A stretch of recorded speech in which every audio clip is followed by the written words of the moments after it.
Hello guys, everything okay with you? We are here today for our final review, the bimester review, yes? Então o que a gente vai ver hoje? Eu vou retomar com vocês aquela parte de coordinating conjunctions, alright?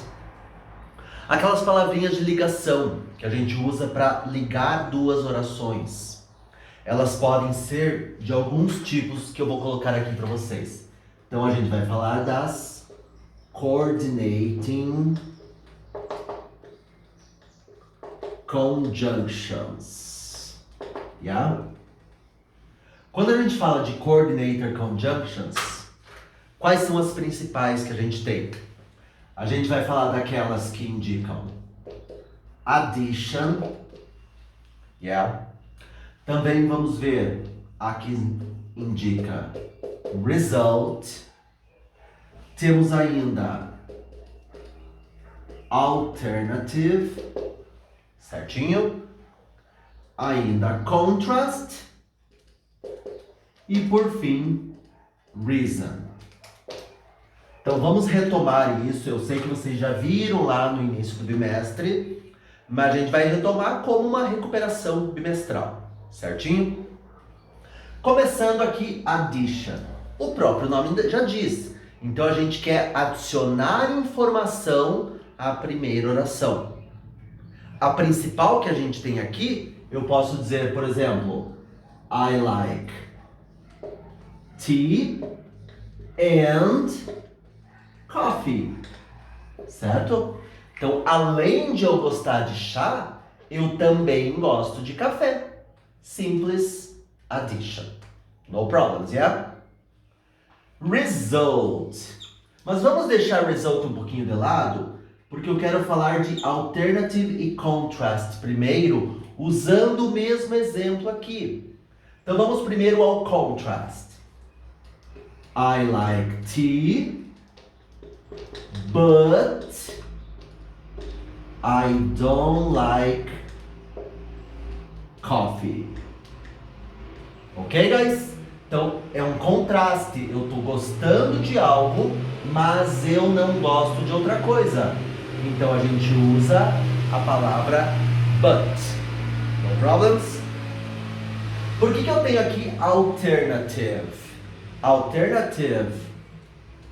I can drink tea or coffee. Qualquer um que você me dê vai estar ok para mim. So, or tea or coffee, it doesn't matter. I like both. So that's the idea. Or one or the other. Aí sim, a gente vai ver aqui result. Qual é a palavra que vai indicar result? Veja um exemplo que eu tenho aqui para vocês. It was raining, so I stayed home. Então, qual foi o resultado de estar chovendo? O resultado de estar chovendo foi eu ter ficado em casa. É mais ou menos como por isso, então, daí eu fiquei em casa.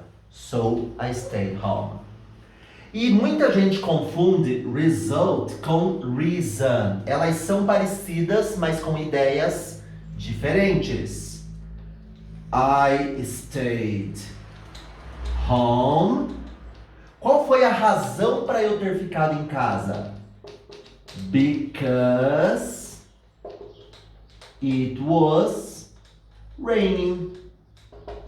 Então, o motivo, a razão para eu ter ficado em casa foi estar chovendo. Vocês viram que result e reason são muito parecidas, porque eu posso simplesmente inverter as frases. Addition, alternative and contrast, eu posso falar das mesmas ideias, só acrescentando uma situação, contrastando com o que eu falei antes, ou dando duas opções, duas alternativas. Até aqui tudo bem? Então essas são as palavras que a gente mais encontra em textos, em diálogos, em conversas, em informal speaking. Normally we can find those words, right?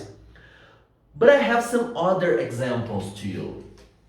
Preste atenção a essas outras palavrinhas agora com os exemplos que eu vou dar para vocês. Veja que interessante este exemplo que eu vou escrever aqui. There are good opportunities. There are good opportunities. Yet the competition is fierce. Do que eu estou falando aqui? Há várias oportunidades.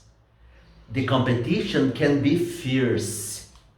Então, há boas oportunidades. Ainda assim, a competição é feroz. A competição é difícil. Portanto, no entanto, assim sendo, the competition is fierce. Não confundam este yet com o que a gente costuma ver às vezes no present perfect. Vocês ainda não chegaram nesse tempo verbal, mas eu posso usar o yet, por exemplo, para dizer I haven't been to London yet. Eu ainda não estive em Londres. Então eu uso yet ao final da frase. Aqui, quando ele fala de uma coordinating conjunction, ele vai no meio da frase, porque ele é uma linking word, é uma palavra de ligação. Certinho? E eu posso também encontrar esta palavra aqui, pessoal, num outro contexto agora. Veja o que eu vou dizer aqui. She doesn't like pizza nor sandwich. Por que eu não coloquei aqui a palavra or? She doesn't like pizza nor sandwich. Veja o que eu tenho ali.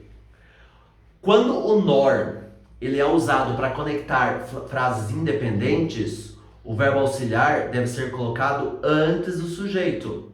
She doesn't like pizza nor sandwich. Eu poderia colocar um or aqui, mas seria muito melhor se eu falasse dessa maneira aqui, ó. Nor does she like sandwich. Viram como ficou muito mais formal? Muito diferente do que a gente está acostumado? No livro de vocês existe um exemplo lá. She doesn't live in a big city, nor does she live in a small town. She lives on a farm. Então é algo como, ela não gosta de pizza, mas ela também não gosta de sanduíche, ela gosta de outra coisa. Então por isso eu usei o nor aqui. Neste caso, a gente não precisa usar o or. Yes? E eu posso, em alguns casos, usar vírgula ou não usar vírgula. Vai depender do que eu tenho na frase. Por exemplo, se eu disser para vocês I enjoy my privacy very much. Eu gosto da minha privacidade muito. So, I prefer to live in big cities. Por isso, por esta razão, então separado por vírgula, separado por coma. E agora veja um outro exemplo. When I retire, I want to move to the country, sell my car, and get 3 dogs. Eu preciso de vírgula aqui antes do and? Não necessariamente, ok? É até bom evitar usar o coma, a vírgula, antes de um and. Mas não estaria totalmente errado, porque eu posso dar aquela pausa dramática, simplesmente para enfatizar que algo mais está sendo acrescentado. Certo, pessoal? Então, o que a gente tem que prestar mais atenção aqui? Nas palavrinhas and, or, and but. Aí também so para result e because para reason. E aí nessas palavrinhas diferentes, o yet e o nor. Seria interessante que vocês fizessem as atividades que vão estar disponíveis lá na plataforma para retomar esses assuntos, em que vocês vão ter que ligar as orações usando cada uma dessas palavras de ligação. Certo, guys? Um abraço para todo mundo, espero que tenham entendido tudo. Até mais. Bye, bye.